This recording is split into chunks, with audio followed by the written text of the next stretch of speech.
सरकार बनने के बाद पहला काम किया था एसआईटी बनाने का।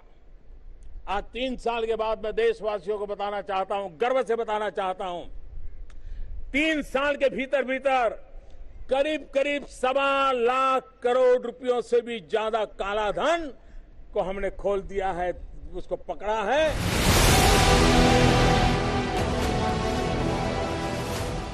5 साल पहले और पहली बार सरकार बनने के 3 साल के भीतर ही भ्रष्टाचार के खिलाफ सख्त कानून बनाने का हिसाब लाल किले से प्रधानमंत्री ने 2017 में दिया। देश का माल लूटने वालों को जवाब देना पड़ेगा, ये काम हमने करके दिया।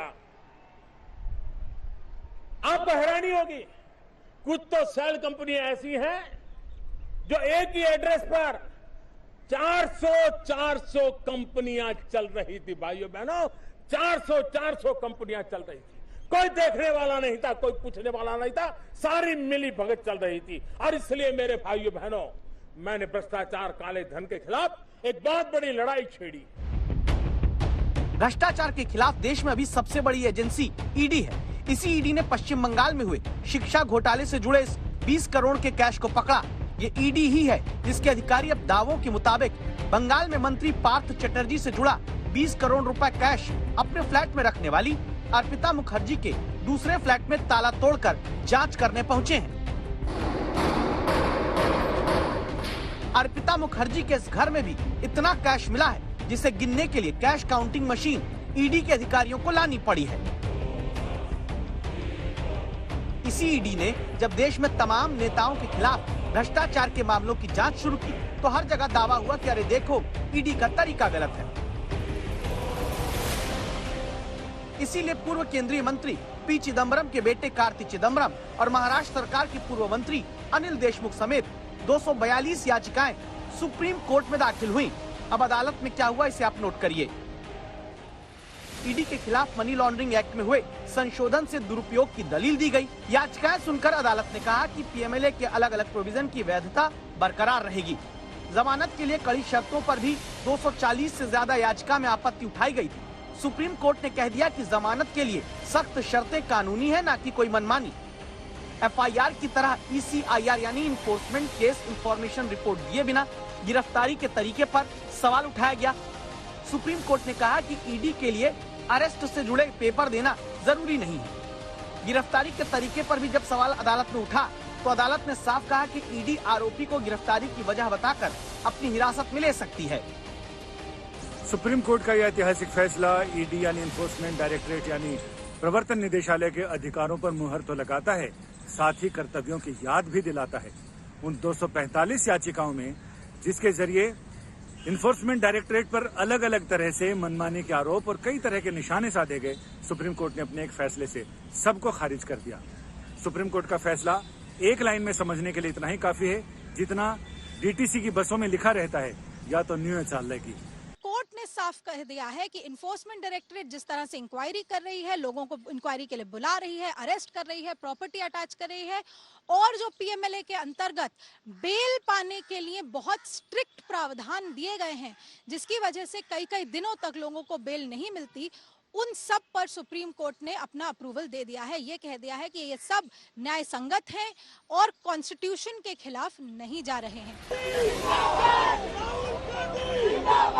ये कांग्रेस समेत हर उस विपक्षी दल के लिए अभी एक बड़ा झटका है जो भ्रष्टाचार के मामले में ईडी की जांच, पूछताछ, गिरफ्तारी, छापेमारी शुरू होते ही इसे सरकार प्रायोजित बताकर सियासत करने लगते थे, जैसे अभी हो रहा है।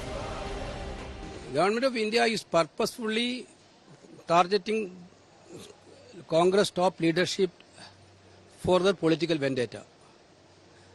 Everybody knows that nothing is there in this case. We are ready to abide the laws. We are believing in rule of law of this country. That is why, without any delay, without any problem, Congress President is going for a questioning before ED. But here the issue is that the way in which these agencies are misutilizing by the government of India is quite evident. PMLA का जो supreme court का order है, ये तो सरकार का जो stand हो या एक्ट का जो प्रोविजन है उसको वैलिडेट किया है, तो वो तो हम लोग को ये कहना होगा कि जो कोर्ट ने कहा है अच्छा निर्णय दिया है। लगातार एजेंसीज को यूज करते हैं उनके खिलाफ। अरे ये आप कांग्रेस ही बोलते हैं। ईडी जो यूपीए राज में भी रही और एनडीए राज में भी, पीएमएलए एक्ट भी यूपीए राज में भी रहा, एनडीए राज में भी, लेकिन इस एक्ट में जांच एजेंसी ने कैसे भ्रष्टाचार के खिलाफ गति पकड़ी, इन आंकड़ों से समझ लीजिए।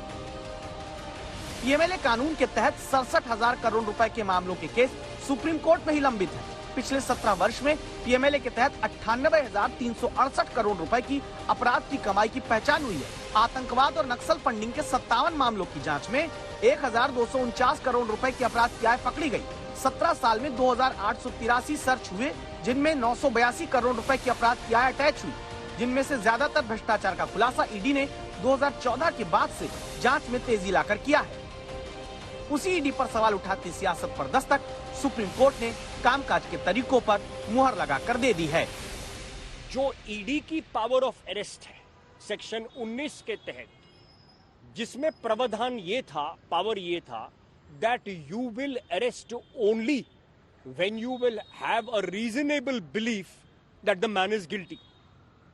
इसका एक हायर थ्रेशोल्ड था, क्योंकि नॉर्मल सीआरपीसी में या आईपीसी के ऑफेंस में या पीसी एक्ट के ऑफेंस में ग्रेव सस्पिशन पे आदमी अरेस्ट हो सकता है। ईडी का थ्रेशोल्ड हायर था, उसको सुप्रीम कोर्ट ने अपहोल्ड किया है और डिफेंस की आर्ग्यूमेंट रिजेक्ट की है कि साहब आप तभी अरेस्ट करेंगे। हम लोगों की ये बहस रहती थी कि साहब सेक्शन 19 के तहत जब आपके पास पुख्ता सबूत होंगे